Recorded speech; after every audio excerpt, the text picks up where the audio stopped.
With such a bag full of upfront hooks, you could be forgiven, hopefully, if you did like I did in the middle of the girlfriend experience and sit up straight and say, this movie isn't about what I thought it was going to be about at all. As a prospect, it's all hipster come-on. It's directed by Steven Soderbergh, he of the 4-hour-long Che movie, and Sex, Lies, and Videotapes, and Traffic, and he shot it on the Red One digital camera, the new higher-than-high-def camera that's changing everything and revolutionizing filmmaking and is affordable and is going to turn us all into cinematographers. In the movie stars Sasha Grey, the 20-year-old porn superstar who is acting in her first serious non-porn role. She plays Christine, a 20-year-old entrepreneurial escort who moves among the incredibly wealthy men of New York, taking enormous amounts of money from them to go to dinner, drink some wine, walk around the neighborhood, have a conversation, have sex, spend the night, and have breakfast in the morning, and be the girlfriend to them. The film is in no way about sex, and it's certainly not titillating, and if it can be said to be any one thing at all, which is probably difficult to say about a film that's cut up into overlapping moments and scenes which repeat, where characters merge into each other and are shot from oblique angles and are hard to identify, and everything is just money, glittering ambivalence. It's that the film is, in a weird way, kind of an update on the work that Bret Easton Ellis was doing in the early 90s, his look at New York, the incredibly rich New York of the mid-80s.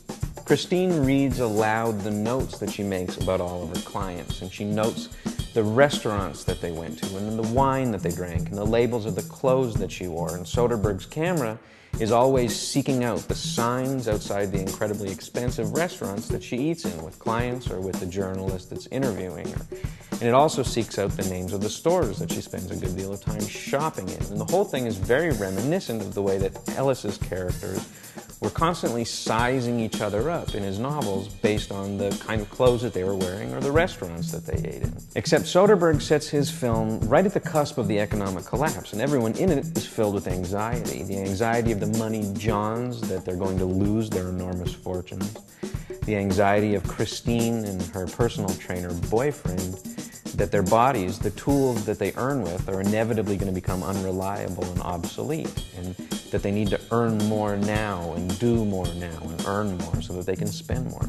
Christine in the film is dogged by a piggish online escort reviewer who offers to write a positive review of her services if she'll have sex with him for free. And Soderbergh gets in a great dig at his critics and their possible reaction to the girlfriend experience and Sasha Grey's performance in it when the piggish online reviewer criticizes Christine's flat affect. Grey is incredibly calm, incredibly composed, and incredibly distant in the film, and she's incredibly good in it as well. And there have been a lot of backhanded compliments about her performance, saying that while she was good, it's probably not that hard for a distant, composed porn star to play a distant, composed escort. But to me, that's an incredibly spurious, meaningless criticism. She's a performer acting in this film and doing an incredibly good job at it. Her performance is perfect for the film that she's in.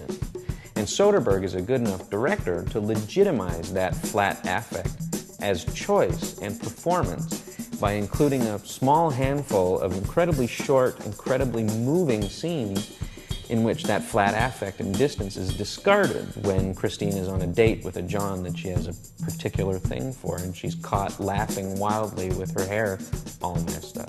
And it's in those moments that the film, and Grey in it, is transformed completely from something interesting to something truly noteworthy. The film is a small, short, puzzling jewel, and it's mature and ambivalent, and it's gorgeous to look at. The performances in it are all top-notch, and while the film offers no conclusive thesis, it's all the better for its ambivalent, anxious haziness. And I give it a 8 out of 10.